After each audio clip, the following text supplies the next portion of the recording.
Students, good morning all of you. मैं सत्यदेव त्रिपाठी आप सभी लोगों का एसएसटी क्लासेज में स्वागत करता हूं। मेरे प्यारे विद्यार्थियों, आज का जो मेरा टॉपिक है NCERT math class 10 chapter 7 coordinate geometry निर्देशांक ज्यामिति का एक्सरसाइज प्रश्नावली 7.2 पार्ट 3 है। तो चलिए हम बिना समय गंवाए हम क्वेश्चन को शुरू करते हैं। और इसके पहले के जो पार्ट के लिंक है मैं इस वीडियो के डिस्क्रिप्शन में डाल दूंगा, वहां से आप उसको देख सकते हैं।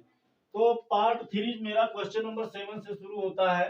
जैसा कि बुक में लिखा है आप देख सकते हैं, हम आपको बता रहे हैं। बिंदु ए के निर्देशांक ज्ञात कीजिए जहां ए बी वृत्त का व्यास है। तो चलिए एक ऐसे हम वृत्त बना लेते हैं और ये इसका सेंटर हो गया, मतलब केंद्र। ये क्या है, ये केंद्र है, ठीक है ना, ये केंद्र है, इसको हम वो मान लेते हैं। और ये मान लीजिए पॉइंट ए है और ये मान लीजिए पॉइंट बी है, ठीक है ना। ए बी क्या है, व्यास है, ये ए बी व्यास है और जो ओ है ये इसका केंद्र है, ठीक है ना। उसके बाद में दिया है ए का निर्देशांक ज्ञात करना है। ए बी वृत्त का व्यास है जिसका केंद्र 2, -3 है। तो जो केंद्र का निर्देशांक है ये वाला, ये 2, -3 है। और जो आपका बी है, बी का निर्देशांक दिया है, बी का निर्देशांक दिया है 1, 4। तो देखो मान लीजिए माना ए का निर्देशांक बराबर x1, y1, ठीक है ना, है। और बी का निर्देशांक बराबर क्या है, बी का निर्देशांक बराबर आपका है 1, 4, 1, 4। तो आपका हो जाएगा x2 बराबर हो जाएगा 1 और y2 बराबर हो जाएगा 4, ठीक है ना। और x बराबर क्या दिया है, x बराबर दिया है 1 और y बराबर दिया है कितना, y बराबर दिया है 4। अब आप जानते हैं दो बिंदुओं के, दो यहाँ फार्मूला होता है, चूंकि दो बिंदुओं के मध्य बिंदु का निर्देशांक बराबर होता है, यानी x, y बराबर होता है x1 + x2 by 2, y1 + y2 by 2, ठीक है ना। इसी पर हम लगाते हैं। तो यहाँ लिखिए, इसलिए x का मान क्या दिया है, x का मान आप यहां से देख सकते हैं 1 है। x का मान कितना है, 1 है। तो आपका हो गया, नहीं देखिए गड़बड़ हो जाएगा। a का निर्देशांक x1, y1, b का निर्देशांक 1, 4, तो x2 का मान 1, y2 का मान 4। x का मान है ये 2 है, x का मान 2 है और y का मान -3 है, ठीक है ना। अभी तो गड़बड़ हो जाता। चलिए, तो x की जगह पर हम क्या रख देंगे, 2 रख देंगे। इस x की जगह पर 2 रख देंगे बराबर x1। तो x1 का मान यहाँ आप देख सकते हैं, x1 का मान कहाँ है, x1 का मान x1 ही है, यही हमें निकालना है। तो x1 हो गया प्लस x2, तो x2 का मान 1 है, तो 1 हो गया बाई 2। तो ये इसका अपान 1 करके क्रॉस मल्टीप्लाई करेंगे तो x1 + 1 बराबर हो गया 4, या x1 बराबर हो गया 4 - 1, या x1 बराबर हो गया 3। ये हो गया x1 का मान। अब हम y का मान निकाल देते हैं। तो y बराबर क्या होता है, y1 + y2 y2। तो y का मान कितना है आप यहाँ से देख सकते हैं, -3 है, तो -3 हो गया। y1 का मान हमें निकालना है, y2 का मान कितना है 4, तो 4 हो गया बाई 2/1 करके क्रॉस मल्टीप्लाई कर देते हैं। तो y1 + 4 बराबर हो जाएगा 2 3 जा 6, प्लस का गुणा माइनस में तो हो जाएगा -6, या y1 बराबर हो जाएगा -6 और ये प्लस इधर जाएगा तो ये भी हो जाएगा -4, या y1 बराबर मिल जाएगा -10। तो ये हो गया, यहाँ लिखिए, इसलिए a का निर्देशांक बराबर हो जाएगा x1, y1। तो x1 का मान कितना निकला, 3 निकला, तो 3 हो गया। और y1 का मान कितना निकला, -10, तो -10 हो गया, ठीक है ना। तो ये हो गया आपका मतलब आंसर। अब इसके बाद में हम देखते हैं नेक्स्ट क्वेश्चन नंबर 8 को देखते हैं। क्वेश्चन नंबर 8 क्या कहता है उसको समझने का प्रयास करते हैं, ठीक है ना। क्वेश्चन नंबर 8 बहुत ही सिंपल है, बहुत ही इजी है और आपको घबराने की जरूरत नहीं है, आप इसका स्क्रीनशॉट ले सकते हैं। इसके बाद में क्वेश्चन नंबर 8 को हम देखते हैं। क्वेश्चन नंबर 8 दिया है ए और बी -2, और 2, -4 हो तो बिंदु P के निर्देशांक ज्ञात कीजिए ताकि AP बराबर 3/7 AB हो। P रेखाखंड AB पर स्थित हो। तो देखो ये क्वेश्चन नंबर जो 8 है, ये मान लीजिए A है और ये मान लीजिए B है, ठीक है ना। अब यहीं पर कहीं पॉइंट P है। अब ये दिया है, क्या दिया है, AP बराबर दिया है 3/7 AB, 3/7 AB। तो या आप इसको ऐसे भी लिख सकते हैं AP/AB बराबर 3/7, ठीक है ना, 3/7। चलो अब आगे हम बढ़ते हैं। आगे क्या दिया है, आगे ये दिया है कि जो A का निर्देशांक है, A का निर्देशांक है आपका -2, -2, तो -2, और जो B का निर्देशांक है 2, -4, ठीक है ना। तो हमें निकालना है कि हमें क्या निकालना है, इस P का निर्देशांक निकालना है। तो आप देख सकते हैं P जो है ये AB को अंतः विभाजित करता है, तो हमें पहले AP रेशियो PB चाहिए। तो आप देख सकते हैं अगर हम AP को PB में जोड़ दें, यानी AP और PB जोड़ दें तो किसके बराबर हो जाएगा, AB के बराबर हो जाएगा। तो हो गया AB। अब आप यहाँ देख सकते हैं AB का वैल्यू 3 हो जाएगा, प्लस PB का नहीं मालूम है तो PB ही रहने देते हैं, और AB का कितना हो जाएगा 7। तो या PB बराबर हो जाएगा 7, इसका पक्षांतर करेंगे इधर ले आएंगे तो ये 3 प्लस है, इधर आएगा तो माइनस हो जाएगा, या PB बराबर हमें मिल जाएगा कितना 4, ठीक है ना। यहां से इसलिए हमें मिल गया, क्या मिल गया, हमें मिल गया AP रेशियो PB बराबर AP का कितना निकला 3 निकला, और PB का कितना निकला 4। यही वैल्यू हमारा हो गया M1 रेशियो M2 का, ठीक है ना। तो ये हमारा M1 का वैल्यू हो गया और ये हमारा M2 का वैल्यू हो गया, ठीक है ना। अब हमें P का निर्देशांक निकालना है, तो इसलिए x, y बराबर निर्देशांक x, y बराबर क्या होता है, M1 x2 plus M2 x1 अपान M1 प्लस M2 कामा M1 y2 plus M2 y1 अपान M1 प्लस M2, ठीक है ना। इसी फार्मूले पे रखना है आराम से, बड़े ही प्यार से आंसर हमें मिल जाएगा। तो M1 का वैल्यू आप देख सकते हैं, M1 का वैल्यू कितना है 3 है, तो 3 हो गया इंटू, आइए देखिए ये हमारा जो वैल्यू है ये x1 का वैल्यू है, ये y1 का वैल्यू है, ये x2 का वैल्यू है, और ये y2 का वैल्यू है, ठीक है ना। M1 x2, तो x2 का वैल्यू हो गया 2 प्लस M2, तो M2 का वैल्यू आप यहाँ से देख सकते हैं कितना है 4 है, तो ये हो गया 4 इंटू x1, तो x1 का वैल्यू कितना है -2 है, तो हो गया -2 अपान M1 प्लस M2, तो M1 का 3 और M2 का 4, तो हो गया 3 प्लस 4 कामा M1, तो M1 का वैल्यू 3 इंटू y2, तो y2 का वैल्यू आप देख सकते हैं -4 है, तो ये हो गया -4, ठीक है। इसके बाद में हमारा आ गया क्या, इसके बाद में आ गया M2 का वैल्यू कितना है 4 है, यहाँ प्लस लगाइए, M2 का वैल्यू 4 इंटू y1, तो y1 को वैल्यू आप देख सकते हैं -2 है, तो -2 हो गया, ठीक है, अपान M1 प्लस M2, तो 3 प्लस 4, ठीक है।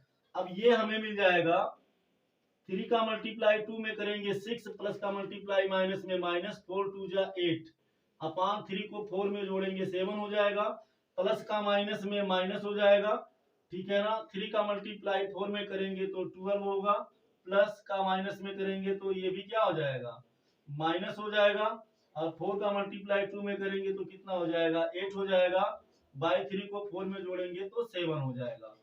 अब आप देख सकते हैं 8 से 6 जाएगा तो कितना बचेगा 2 बचेगा, 2/7, ठीक है ना, कामा -12 को -8 में जोड़ेंगे तो ये मिलेगा -20/7। देखिए 8 से 6 जाएगा तो ये -2/7 आएगा, ठीक है ना। तो ये हो गया, आप इसका स्क्रीनशॉट ले लीजिए। इसके बाद में इसको हमें मिटाना पड़ेगा। इसके बाद में नेक्स्ट क्वेश्चन को देखते हैं। बहुत ही सिंपल है, बिल्कुल आपको घबराने की जरूरत नहीं है, आपके समझ में आएगा, 100% आएगा, ठीक है ना। तो इसको आप हम इसको साफ करते हैं, फिर नेक्स्ट क्वेश्चन नंबर 9 को देखते हैं। ठीक है ना, बहुत ही सिंपल है, बिल्कुल कठिन नहीं है। क्वेश्चन नंबर 9, क्वेश्चन नंबर 9 को देखते हैं। ठीक है, बहुत ही सिंपल है, बहुत ही सिंपल है, आपको बिल्कुल घबराने की जरूरत नहीं है। बस ये है कि आपको थोड़ा केयर करना होगा।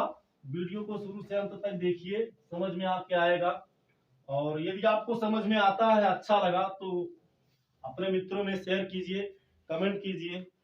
ठीक है, और यदि आप मेरे चैनल पे नए हैं तो जरूर सब्सक्राइब कीजिए।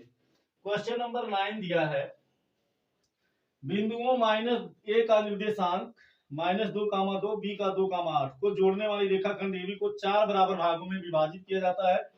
तो विभाजित करने वाले बिंदुओं का निर्देशांक ज्ञात कीजिए। तो ये मान लीजिए ये पॉइंट ए है और ये मान लीजिए पॉइंट बी है। ए का निर्देशांक दिया है -2, और बी का निर्देशांक दिया है 2, 8। अब इसको 4 बराबर भागों में जब बांटेगा तो 3 पॉइंट होंगे। ठीक है ना, कितने पॉइंट होंगे? 3 पॉइंट होंगे। तो ये पॉइंट मान लीजिए ये हो गया, एक पॉइंट मान लेते हैं ये हो गया, एक पॉइंट मान लेते हैं ये हो गया। इसको हम P मान लेते हैं, इसको Q मान लेते हैं, इसको R मान लेते हैं।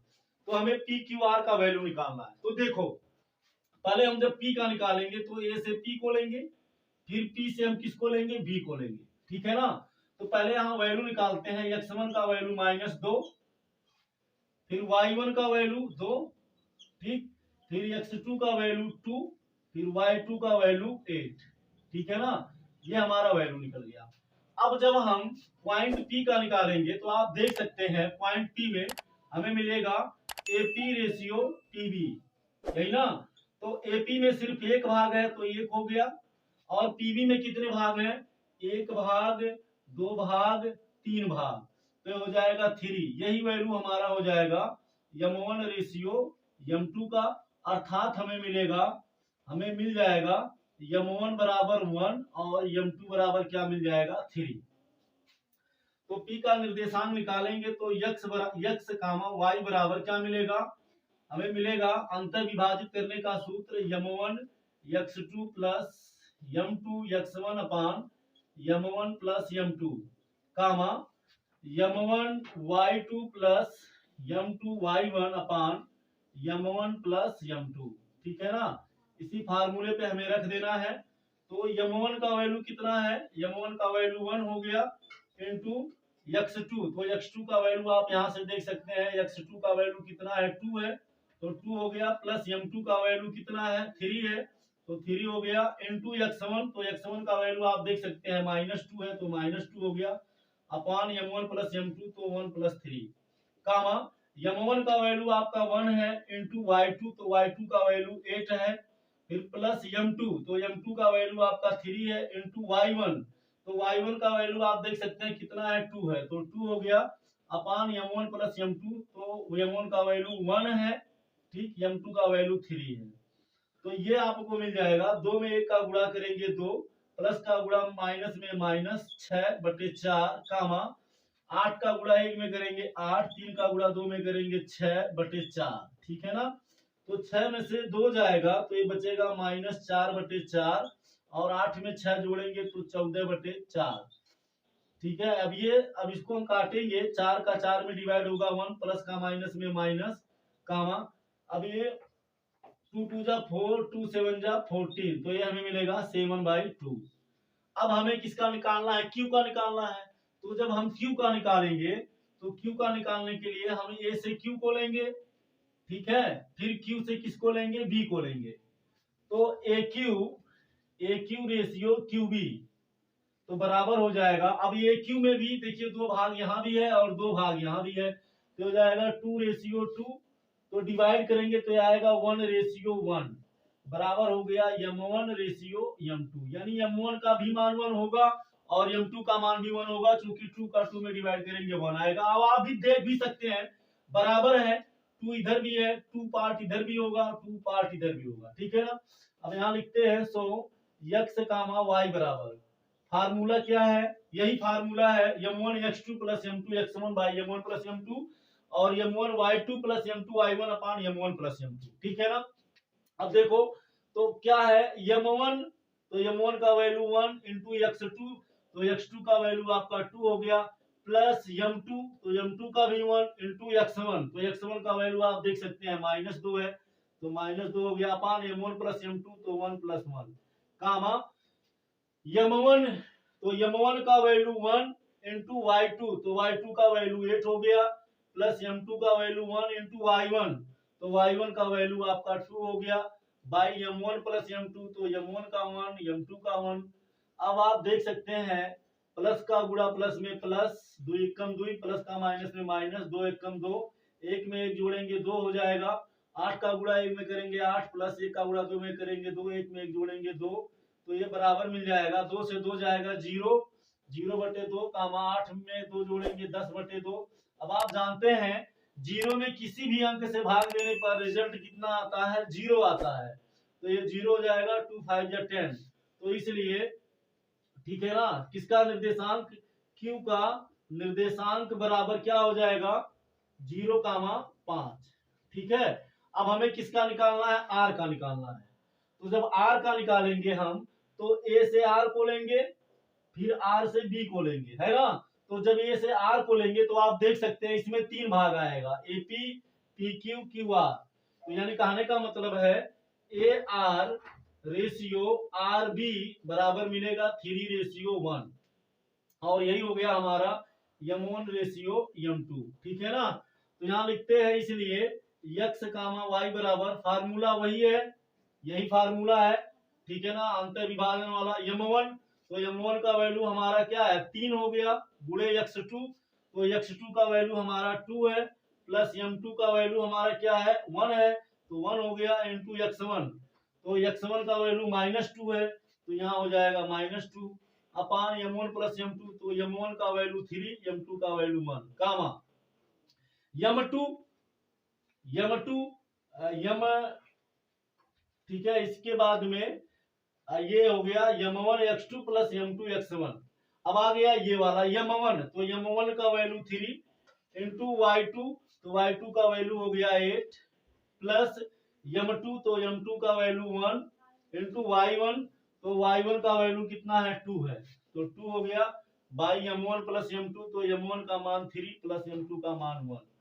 तो देखो आप 3 का गुणा 2 में होगा 6, प्लस का गुणा माइनस में माइनस, 4 हो गया, 3 में 1 जोड़ेंगे तो 4 हो जाएगा, कामा 3 में 8 का गुणा करेंगे तो ये हो जाएगा 24, प्लस 1 में 2 का गुणा करेंगे तो 2 हो जाएगा, बटे 3 में 1 जोड़ेंगे 4, तो 6 से 4 जाएगा, तो कितना बचेगा 2 बचेगा, 2/4 हो गया, कामा 24 में 2 जोड़ेंगे तो 26 हो जाएगा, बटे कितना हो जाएगा 3 में 1 जोड़ेंगे तो 4 हो जाएगा। ठीक है ना, तो ये इसको हम अगर काटें तो 2 एकम 2, 2 दूनी 4, 2 दूनी 4, 2 एकम 2 3 6, तो हमें मिलेगा 1/2 कामा 13/2। ठीक है ना, तो यहाँ लिखेंगे इसलिए r का निर्देशांक बराबर हो जाएगा कितना 1/2 कामा 13/2। तो चलिए आप इसका स्क्रीनशॉट ले लीजिए, इसके बाद में हम नेक्स्ट क्वेश्चन को देखते हैं। बहुत ही सिंपल है, बहुत ही इजी है, आपको बिल्कुल कोई चिंता नहीं होगी, कोई घबराहट नहीं होगी, बड़े ही आसानी से आप इसको समझ जाएंगे, बिल्कुल आपको कहीं पर कोई प्रॉब्लम नहीं होगा। ठीक है ना, तो क्वेश्चन नंबर ये आपका 9 था और बहुत ही इजी था, बिल्कुल आपको कहीं पर कोई दिक्कत नहीं हुई होगी। आई होप आप इसे अच्छे से समझ गए होंगे।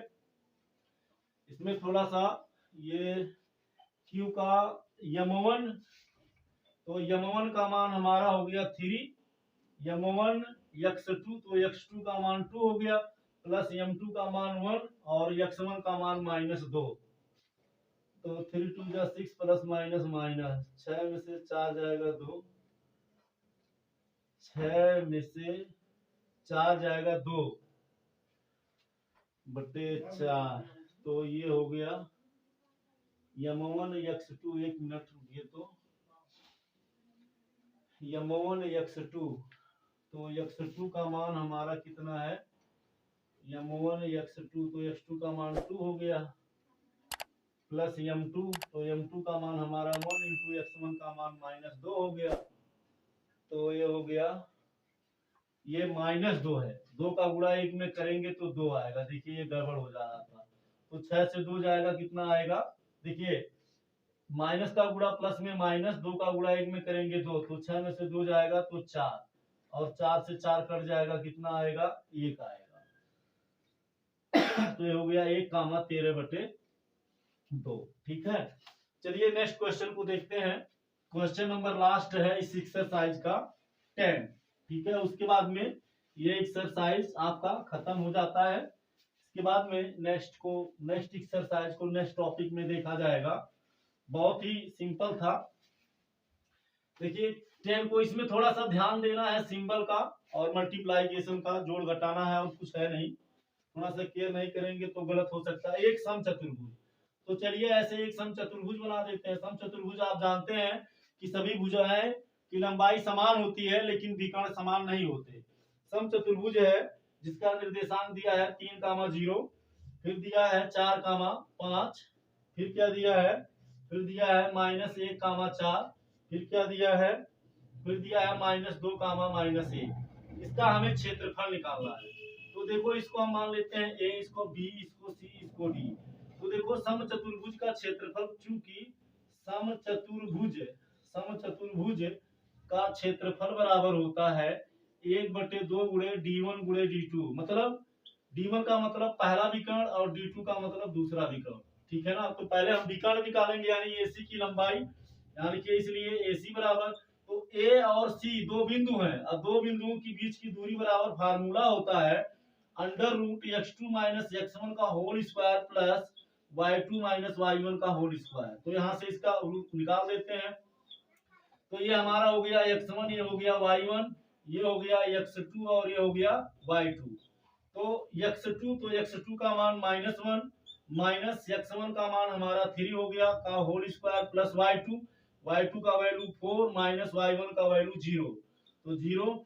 तो -3 में -1 ऐड करेंगे, -4 का होल स्क्वायर प्लस 4 से 0 जाएगा तो 4 का होल स्क्वायर। अब आप देख सकते हैं माइनस का स्क्वायर जब करेंगे तो माइनस का गुणा माइनस में प्लस, 4 का गुणा 4 में 16, प्लस 4 का गुणा 4 में करेंगे 16, ये हमें मिल जाएगा 32। ठीक है ना, या हमें मिलेगा AC बराबर, इसको हम लिख सकते हैं 16 गुणे 2, 16 दूनी 32, 16 का वर्गमूल कितना हो जाएगा 4√2 मात्र। ठीक है ना, अब इसके बाद में हम किसका निकाल देते हैं BD का।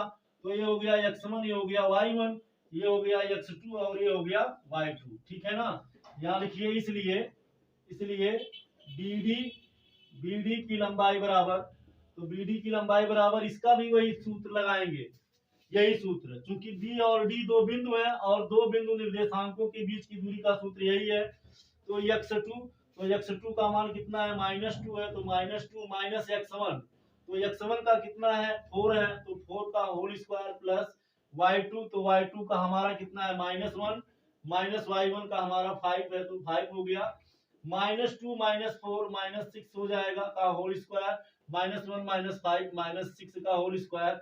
अब आप जानते हैं माइनस का मल्टीप्लाई माइनस में जब करेंगे तो प्लस हो जाएगा, 6 का हो जाएगा 36 और इसका भी वही हो जाएगा, तो ये हमें मिल जाएगा 72। ठीक है, अब 72 को हम लिख सकते हैं 36 इंटू 2, तो 36 का वर्गमूल कितना हो जाएगा 6, 6√2 क्या हो गया मात्रक। ठीक है ना, यहाँ लिखिए इसलिए समचतुर्भुज ABCD का क्षेत्रफल बराबर 1/2 गुणे d1, तो d1 का मान कितना निकला 4√2 इंटू d2, इंटू क्या है d2 माने दूसरा विकर्ण, तो दूसरा विकर्ण BD है, तो BD का मान कितना निकला 6√2, तो ये हो गया 6√2। अब आप देखिए हो गया 1/2 गुणे 4 का गुणा 6 में करेंगे तो 24 हो जाएगा, गुणे √2 का गुणा √2 में होगा। आप ये जानते हैं √a इंटू √a बराबर a होता है, तो √2 का गुणा √2 में करेंगे तो 2 से 2 कैंसिल हो गया, 1 इंटू 24 बराबर हो गया 24। ठीक है ना, तो ये क्या हो गया वर्ग मात्रक, क्या हो गया वर्ग, क्योंकि क्षेत्रफल का मात्रक स्क्वायर या वर्ग होता है, तो वर्ग क्या हो गया मात्रक। ठीक है ना, तो चलिए बस अब आप आज के क्लास में इतना ही। वीडियो आपको कैसा लगा जरूर कमेंट करके बताइएगा, हमें आपके कमेंट का इंतजार रहेगा। और आप लोग जो मुझे अपना प्यार सपोर्ट दे रहे हैं उसके लिए बहुत बहुत धन्यवाद। बस आप लोग अपना प्यार स्नेह सपोर्ट ऐसे ही देते रहिए। Thank you so much. जय हिंद।